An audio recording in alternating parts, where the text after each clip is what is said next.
Well, right about that time when you were in junior high, you were dating this girl. Oh, shit. I was dating a lot of girls, but which one are you talking about? You were dating a girl. Wait, what is this we're reading? What is this?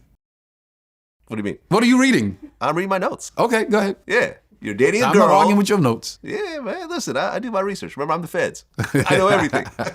I'm dating a girl. Continue. Dating a girl, and you go into like a pizza shop or something, and there are some older dudes there. You know the story. No, but this is before I got to the pizza shop. Okay. So so now I gotta go back. I'm gonna give you the whole story. So after we got out the public school, after I get out the public school in Garrison Beach, my mother decided it was so difficult for my two older brothers to stay in the neighborhood. She decides, okay, I can go to school in the neighborhood now. So I went from public school an hour away, all white kids. I was one of maybe 12, maybe 15 black kids in the whole school. Now she says, okay, you can go to junior high down the street. So now I go from all white to all black. Yeah. But not only that, all of the kids in my junior high school went to public school together. Oh, okay. So they all were familiar with each other. Yeah. With each other. I come in 6th grade, 7th grade. I'm a stranger to the kids in my own neighborhood. I knew maybe 2-3 block radius. I didn't know 20 block radius. Now I went to the white school, so I come in the morning and I'm saying, good morning, teacher, because that's what we did. And these kids are like, yo, what the fuck is wrong with this dude? And the teacher's like, Anthony, read the next paragraph. And I stand up to read. And they're like, what the fuck is wrong with this dude? So I was the odd man out. But my saving grace was I was athletic. I played every sport and I was funny. That was two of the things that kids was just like, yo, rock is cool. Like, leave him alone. Okay. I'm like, funny as shit. Okay, so now I'm dating a girl. You're dating a girl. Yes. And you run into a guy. I walk out the school. We got out for lunch. They would let us out for lunch. So I walk out to school one day. There's 2 dudes across the street. They're looking at me. I'm not paying any mind. Not really. I got my leather bomber on, so I'm thinking maybe they're going to try to rob me for my leather bomber. It was around that time where people got their sneakers and their bombers. It was a wrap. So one of the dudes comes across the street like, hey, yo. And I was like this in junior high school. I had a growth spurt, maybe a late one. And he's like, yo, you Tony Rock? I'm like, yeah. And he's like, you dating this girl? And I'm like, yeah. He's like, that's your girlfriend? Yeah. And he yells back across the street to the dude like, yeah, it's him. And I'm like, this motherfucker's getting confirmation. And homie comes across the street and puts the fucking gun right in my face. It's like, yo, that's my girl, motherfucker. That ain't your girl, that's my girl. And how old is he? If I was 13, he might have, at the time it seemed like a big guy, but he might have been 16 or 17. But I was 13, so older than you. He seemed big at the time. And he's like, I don't want to hear about you talking to her anymore. And I'm like, oh shit, you got it, bro. You got it. And I don't go to the pizza shop. I run home. I run down the hill, down Saratoga Avenue to my house. And my oldest brother, Shabazz, is in there. And I say, hey, a guy just put a gun in my face. And Shabazz was the guy that was like, nobody fucks with his little brothers. And he just jumped about the bed and was like, let's go. And grabbed about 10 guns and put them in my father's car and drove me back to the school. And he said, when you get to the school, I'm gonna let you out a block away, walk back to the school. If you see the guy, just walk up to him and then walk away so I know it's him. And don't look back. And I go back to the school now, I'm kind of like tense. I'm like, oh shit, my brother's been in and out of prison my whole life. And I'm like, fuck, this is not gonna be good. And I get back to the school and the guy's not there. I don't see him.